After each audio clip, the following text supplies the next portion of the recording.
8 তারিখ বেলা 12টায় অভিষেক বন্দ্যোপাধ্যায়কে ভবানী ভবনে তলব করা হয়েছে।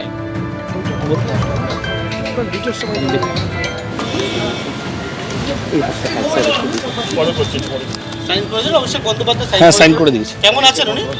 শরীর ভালো না, এমআরআই হয়নি, সিটি স্ক্যান হয়নি, বুকে এখনো চোট আছে, জানি না কি করবে।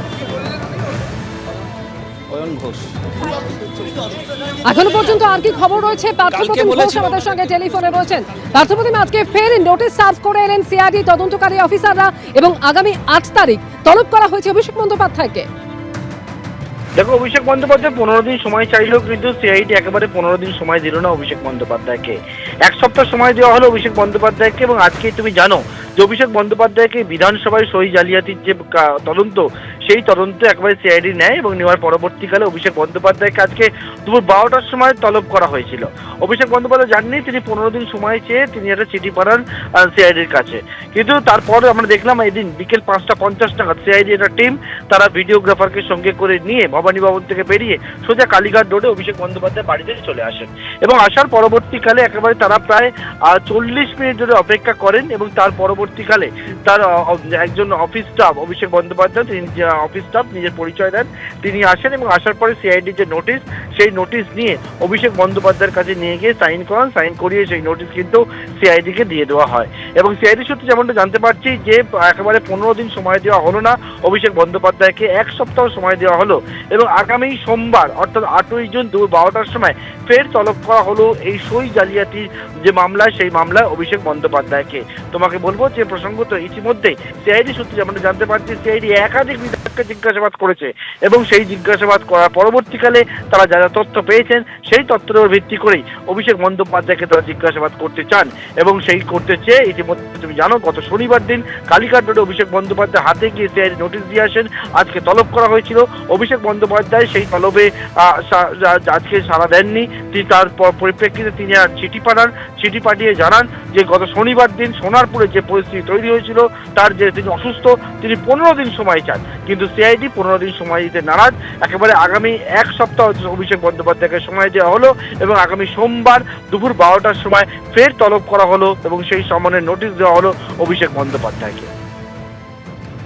একেবারে ধন্যবাদ পার্থপ্রতিম তোমাকে। এর আগে গত শনিবার প্রথমে হরিশ মুখার্জি রোডের বাড়িতে পৌঁছে গিয়েছিলেন সিআইডি আধিকারিকরা। সেখানে অভিষেক বন্দ্যোপাধ্যায়ের সঙ্গে তারা দেখা করতে পারেননি, কারণ সেখানে অভিষেক বন্দ্যোপাধ্যায় ছিলেন না। এরপরে কালীঘাট রোডের বাড়িতে তারা পৌঁছে যান এবং সেখানে নিজে হাতে নোটিশ দিয়েছিলেন অভিষেক বন্দ্যোপাধ্যায়। আর এর আগে গত শনিবার যে ঘটনা ঘটেছিল, অভিষেক বন্দ্যোপাধ্যায় যখন সোনারপুরে নিহত তৃণমূল কর্মীর বাড়িতে গিয়েছিলেন, প্রবল বিক্ষোভের মুখে পড়তে হয়েছিল তাকে। আর সেই ঘটনার পর অসুস্থতার কারণ দেখিয়ে আজকে ভবানী ভবনে হাজির হলেন না তিনি।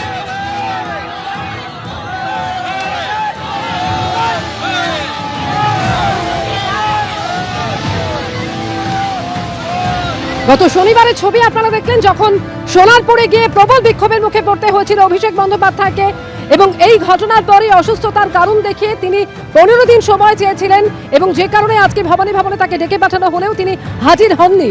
আর এরপরই সিআইডি তদন্তকারী অফিসাররা তারা আজকে পৌঁছে গেলেন। আজকে সন্ধে 6টার কিছু আগেই তারা পৌঁছে যান এবং সেখানে ফের অভিষেক বন্দ্যোপাধ্যায়কে গিয়ে নোটিশ সার্ভ করে আসেন। 15 দিন এর আগে অভিষেক বন্দ্যোপাধ্যায় সময় চেয়েছিলেন, তবে সিআইডির তরফ থেকে তাকে আর 7 দিন সময় দেওয়া হলো।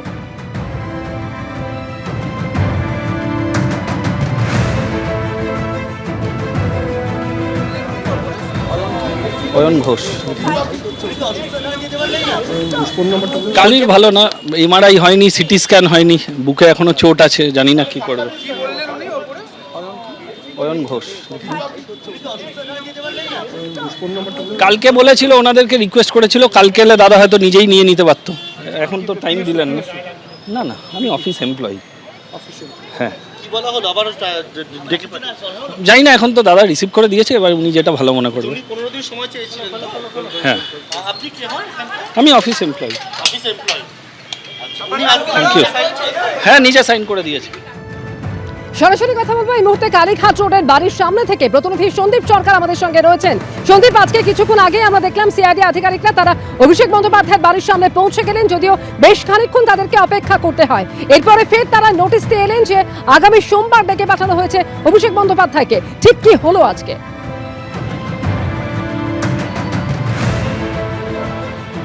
দেখো আজকে বিকেল 5টা 50 নাগাদ বিকেল 5টা 50 নাগাদ সিআইডির এই টিম তারা এসে পৌঁছায় এই যে জায়গায় আমি দাঁড়িয়ে রয়েছি। অভিষেক বন্দ্যোপাধ্যায়ের যে কালীঘাটের বাড়ি, সেই কালীঘাটের বাড়ির গেটের সামনে 5টা 50 নাগাদ তারা আসেন এবং 5টা 50 থেকে সন্ধে 6টা প্রায় 6টা 35 প্রায় 45 মিনিট সময় এখানে সিআইডির 11 জন আধিকারিক তারা এখানে দাঁড়িয়ে থাকেন। তার মাঝে অয়ন ঘোষ বলে এক ব্যক্তি তিনি আসেন, তিনি এসে জানান যে তিনি অভিষেক বন্দ্যোপাধ্যায়ের কর্মী, তার দপ্তরে কাজ করেন এবং তিনি জানান যে অভিষেক বন্দ্যোপাধ্যায় শারীরিক অসুস্থতার জন্য তিনি আসতে পারবেন না। তার কারণ সোনারপুরের যে ঘটনা ঘটেছে সেই ঘটনায় তিনি আহত হয়েছেন, এখনও তিনি অসুস্থ, বাড়িতে শয্যাশায়ী, সেই কারণে তিনি নামতে পারবেন না। এই সময় আমরা দেখলাম যে সিআইডির আধিকারিকরা তারা প্রথম দিকে জানিয়েছিলেন যে তারা অভিষেক বন্দ্যোপাধ্যায়ের সঙ্গে দেখা করে তাকে দিয়ে রিসিভ করাতে চান এবং তারপরে সিআইডির আধিকারিকরা ওই ব্যক্তিকে নোটিশের 2টি কপি সার্ভ করেন এবং তারপর আরও মিনিট 10 অপেক্ষার পর ওই ব্যক্তি তিনি আসেন এবং অভিষেক বন্দ্যোপাধ্যায় নিজে সই করে রিসিভ করে দিয়েছেন সেই নোটিশ, যে নোটিশে বলা হয়েছে যে আগামী সোমবার অর্থাৎ 8 দিনের মাথায় আগামী সোমবার বেলা 12টা নাগাদ তাকে হাজিরা দিতে হবে ভবানী ভবনে। অভিষেক বন্দ্যোপাধ্যায় তিনি 15 দিন সময় চেয়েছিলেন, তিনি বলেছিলেন আজকে তার ভবানী ভবনে হাজিরা দেওয়ার কথা ছিল, তিনি যেতে পারেননি। তিনি জানিয়ে দেন যে তিনি শারীরিকভাবে অসুস্থ, তাই তিনি যেতে পারবেন না এবং তিনি সময় চান 15 দিন, কিন্তু সিআইডি তাকে এই সময়টা দিল না। আমরা যেটা দেখতে পেলাম যে নোটিশ তাকে সার্ভ করা হয়েছে তাতে আগামী সোমবার পর্যন্ত তাকে সময় দেওয়া হয়েছে। আগামী সোমবার বেলা 12টা নাগাদ তাকে ভবানী ভবনে হাজিরা দিতে বলা হয়েছে এবং সেখানেই বাকি জিজ্ঞাসাবাদ পর্ব চলবে। ধন্যবাদ সন্দীপ তোমাকে। আগামী সোমবার ফের ডেকে পাঠানো হয়েছে অভিষেক বন্দ্যোপাধ্যায়কে, আর এই সই জালিয়াতিরই তদন্তে নেমেছে সিআইডি। আর ইতিমধ্যেই আপনারা জানেন যে এই সই জালিয়াতি নিয়ে সরব হওয়ার জন্য 2 বিধায়ককে দল থেকে বহিষ্কার করেছে তৃণমূল কংগ্রেস। এই নিয়ে মুখ্যমন্ত্রী শুভেন্দু অধিকারী আজকে জানিয়েছেন স্পিকারের কাছে অভিযোগ জানান মৃতব্রত বন্দ্যোপাধ্যায় এবং সন্দীপন। বিরোধী দলনেতার নির্বাচনে কোনো প্রস্তাব নেওয়া হয়নি, 6 মের প্রস্তাব সাজানো ও বিকৃত করা হয়েছে। তৃণমূলের 2 বিধায়কের অভিযোগের ভিত্তিতে স্পিকারের নির্দেশ এবং তারপরেই সিআইডি তদন্তের নির্দেশ দেওয়া হয়। ঠিক কি বলেছেন মুখ্যমন্ত্রী শুভেন্দু অধিকারী, শুনবো।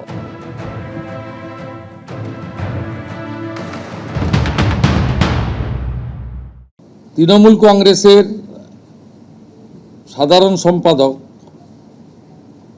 তিনি একটা রেজুলেশনের কপি পাঠান 70 জনের এমএলএ সই করা। 27/5 2 জন এমএলএ মাননীয় ঋতব্রত বন্দ্যোপাধ্যায় এবং সন্দীপন সাহা অভিযোগ করেন, বলে দিচ্ছে অভিযোগটা কি। 2 MLAs of AITC submitted a complaint to the Honorable Speaker alleging that no resolution was adopted with regard of selection of LOP on 6/5/2026. They had signed in the meeting resolution book on 19/5/2026.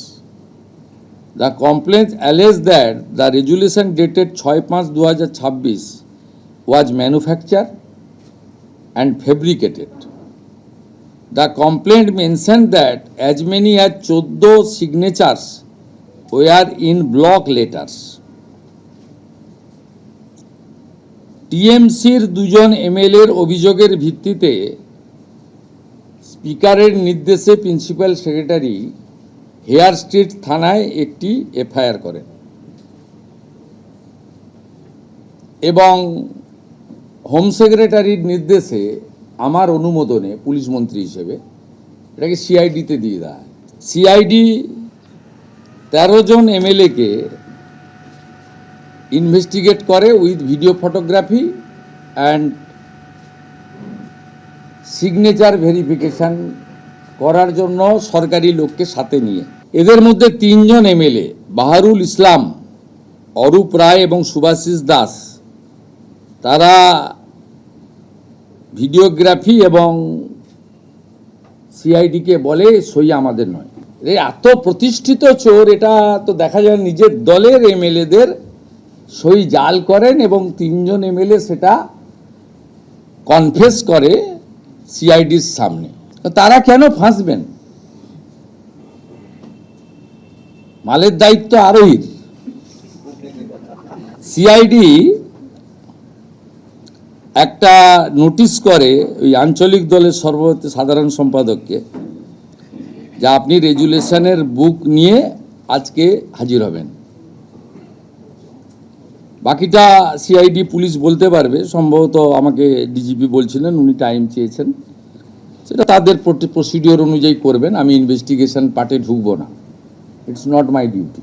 এর কোনো রকম এই সরকার, যে সরকার আইনের শাসন প্রতিষ্ঠা করেছে, শাসকের আইন নয়, সেখানে আপনাদের কেউ যারা এই অবৈধ কাজ করেছেন, সই চুরি করেছেন, ছাড় পাবেন না। এটা খুব স্পষ্টভাবে আমি আপনাদেরকে জানিয়ে দিতে চাই।